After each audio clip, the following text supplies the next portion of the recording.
উঠোনে চেয়ার পেতে বসে আছি। এত রাতে ঠান্ডার মধ্যে উঠোনে বসে গল্প করছি। আমার সামনে চেয়ারে দুলাভাই বসে আছে, পাশে আরেকজন বসে আছে। দুজন গল্প করে চলেছে। আমি বাধ্য হয়ে তাদের গল্প শুনছি। এছাড়া আমার কাছে কোনো অপশান নেই। এই সময় আমার লেপের নিচে শুয়ে থাকার কথা। বউ না থাকায় কোলবালিশ জড়িয়ে ধরে ঘুমানোর কথা। কখনো কোলবালিশ নিচে পড়ে গেলে টেনে আবার জড়িয়ে নিব, কিন্তু আজ সেই রকম কিছুই করতে হবে না। কোলবালিশের পরিবর্তে আজ বউ পেয়েছি। তাকে আনার পরে আরেক ঝামেলায় পড়েছি। সবাই নতুন বউ দেখার জন্য আমার ঘর জুড়ে বসে আছে। আমি বেচারা বাইরে বসে দুজনে গল্প শুনছি। হঠাৎ দুলাভাই বলল, শালাবাবু, ঠান্ডা লাগছে? দুলাভাইয়ের মুখের দিকে তাকাতেই বুঝলাম তিনি মজা করছেন। সুযোগ পেলে যা হয় আর কি। আমি মুচকি হাসার চেষ্টা করে বললাম, না, ঠিক আছে। তিনি বললেন, আর তো কিছুক্ষণ, তারপরে ঠান্ডা লাগার বদলে গরম লাগবে। চুপ করে বসে থাকলাম। ওনারা দুজন বলে হাসতে থাকুক। পাশের জন বেশ মজা পাচ্ছে মনে হয়। উনি আবার দুলাভাই, উনিও মজা করতে পারেন সেটা বুঝতে পারলাম। একটু আগে একবার রুমে গিয়েছিলাম। ঘরে ঢুকতেই ছোট ভাই বলল, এই রুমে এত ঘন ঘন আসছিস কেন? তোর বউ অন্য কেউ নিয়ে যাবে নাকি? আরেক বিপদ, আমি এসেছিলাম লুঙ্গি নিতে। এই বিয়ের পোশাকে কতক্ষণ থাকা যায়? ছোট ভাইয়ের কথা শুনে এমনিতেই বেরিয়ে এলাম।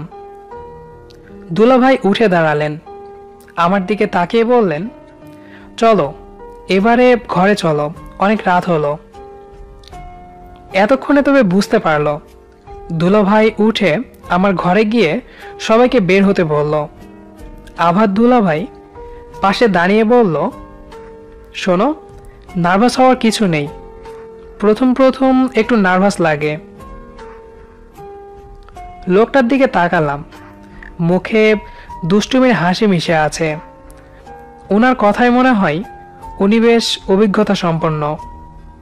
উনি কয়বার বাসর ঘরে ঢুকেছেন জিজ্ঞেস করতে গিয়ে থেমে গেলাম। বাসর ঘর থেকে সব লোক বেরিয়ে গেছে। আমি রুমের সামনে দাঁড়িয়ে আছি। আবার দুলাভাই আবার বলল, একটু নার্ভাস হবে না, যাও। আমি ভেতরে ঢুকলাম। দরজাটা লাগিয়ে দিতে দিতে ওনার কথা ভাবছি। উনি আমাকে নার্ভাস হওয়ার কথা বলল কেন? আমাকে কি নার্ভাস মনে হয়? নার্ভাস হব কেন? বাসর ঘর তো সাধারণ ঘটনা। বাংলা সিনেমায় কত দেখেছি। বসতে পারি? কথাটা বলেই চুপ হয়ে গেলাম। কথাটা কেন বললাম? উনি তো অপরিচিত কেউ না। আমার ঘরে আমি বসতে অনুমতি নিতে হবে কেন? এর আগে কখনো কারো অনুমতি লাগেনি, তবে আজ। আবার মুখের দিকে তাকালাম। ঘোমটা কিছুটা নেমে গিয়েছে। মুখের মধ্যে একটা রাগের ভাব। আমার কথাই রাগ করেছে সে। বস। চুপ করে পাশে বসলাম। ভেবেছিলাম আমাকে আপনি করে বলবে, তারপরে আমি কাছে টেনে নিয়ে বলবো, তুমি করে বলো। লজ্জা লাগে। আমি তোমার স্বামী, লজ্জা কিসের? সেই রকম কিছুই হয়নি। আমার গরম লাগছে। এই শীতের ভেতরে ঠান্ডা লাগার বদলে গরম লাগার ব্যাপারটা অস্বাভাবিক। নার্ভাস হওয়ার কারণে এমন লাগছে মনে হয়। দুলাভাইয়ের কথাই তখন পাত্তা দেয়নি, তবে তার কথাই বেশ যুক্তি আছে দেখছি। টেবিলের ওপরে জগ থেকে পানি ঢেলে পানি খেলাম। পরিস্থিতি স্বাভাবিক করার চেষ্টা করছি, কিছুতেই পারছি না। মেয়েটির নাম জিজ্ঞেস করা ছলে পাশে বসবো। তার নাম আগেই জানি, তাই আবার জিজ্ঞেস করা বোকামি। মেয়েটির নাম আভা। বিয়ের আগে কয়েকবার ফোনে কথা বলেছি, তবে সেভাবে মেশা হয়নি। ওর পাশে বসতেই বলল, নার্ভাস লাগছে। আমার নার্ভাস লাগছে সেটা কিভাবে বুঝলো? তবে কি সে আমার মনের খবর জানে? এই নাও পানি খাও। আবার হাত থেকে গ্লাস নিয়ে আরেক গ্লাস পানি খেলাম।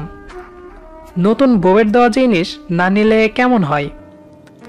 আমি ওর দিকে তাকালাম, ভালো করে দেখার চেষ্টা করছি। টানা টানা দু চোখে কাজল মাখিয়ে আরো বেশি সুন্দর লাগছে। ওর চোখের মাঝে নিজেকে হারাতেও কারো দ্বিধা থাকবে না। মুখের দিকে তাকিয়ে আছি কিছুক্ষণ।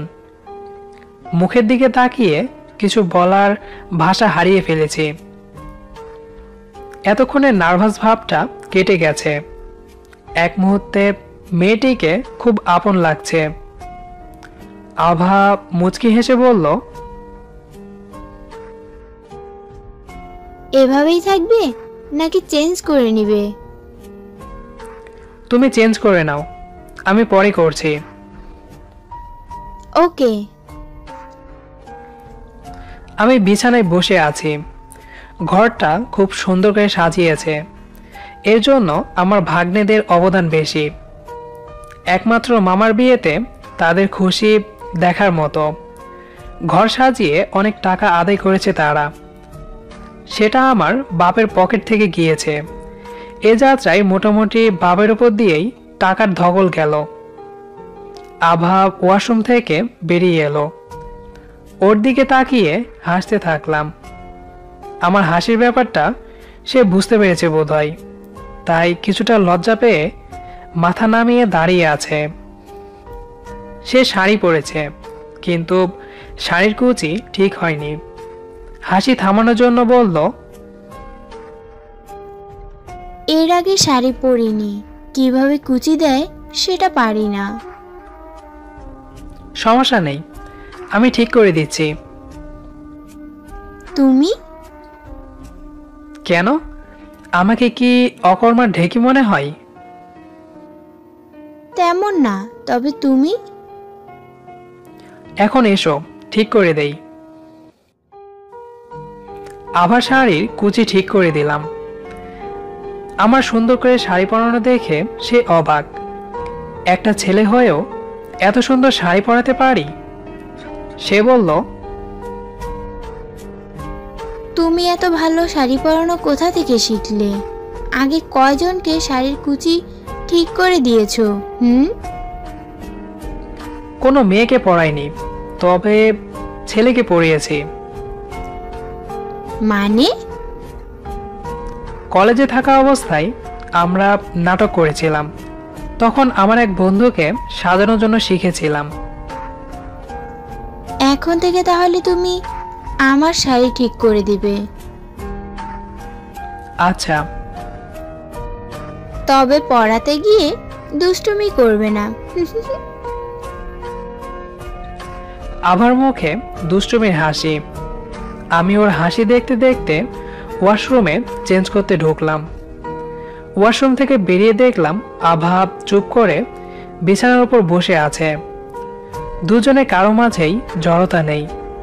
মনে হয় আমরা জনম জনম ধরে দুজনকে চিনি জানি। আমিও বিছানায় উঠে বসলাম। সে আমার দিকে তাকিয়ে বলল, আমার ঘুম পাচ্ছে। ঘুমাবে? আচ্ছা ঘুমাও। আমার কথায় আভার কিছুটা মন খারাপ হয়ে গেল। সে ভাবেনি আমি এত সহজেই ঘুমাতে বলবো। আমি চাই না সে ঘুমাক, তবুও বললাম। কোলবালিশ মধ্যে দিয়ে আভা শুয়ে পড়ল। এমন কাজ দেখে কিছুটা অবাক হলাম। বিয়ের পরেও আমাকে কোলবালিশ নিয়ে ঘুমাতে হবে? ওর দিকে তাকিয়ে বললাম, কোলবালিশ দিলে কেন? সে অভিমানী সুরে বলল, তুমি যাতে আমাকে ছুতে না পারো। চুপ হয়ে গেলাম। এখনই অভিমান করে বসে আছে। মেয়েটা বেশ অভিমানী, বোঝাই যায়। অভিমান ভাঙানোর দায়িত্ব আমাকেই নিতে হবে। কোলবালিশ নিয়ে অন্য পাশে রাখলাম। আভার পাশে আমিও শুয়ে পড়লাম। হাতটা ধরে কাছে টেনে নিলাম। চোখের মাঝে লজ্জা দেখা যাচ্ছে। লজ্জা মাখা চোখে বলল, কাছে টেনেছো ঠিক আছে, জড়িয়ে ধরবে না। কিছু নিষেধের মাঝে হ্যাঁ সূচক কথা থাকে। সে আমাকে জড়িয়ে ধরতে বলেছে। আমি কাছে টেনে শক্ত করে জড়িয়ে ধরলাম। ঠান্ডার জন্য লেপটাও গায়ের ওপর চড়িয়ে দিলাম। রাত 2টার বেশি বাজে মনে হয়। আমি চুপ করে শুয়ে আছি। চোখে ঘুম নেই। আবার চোখেও এখন ঘুম নেই।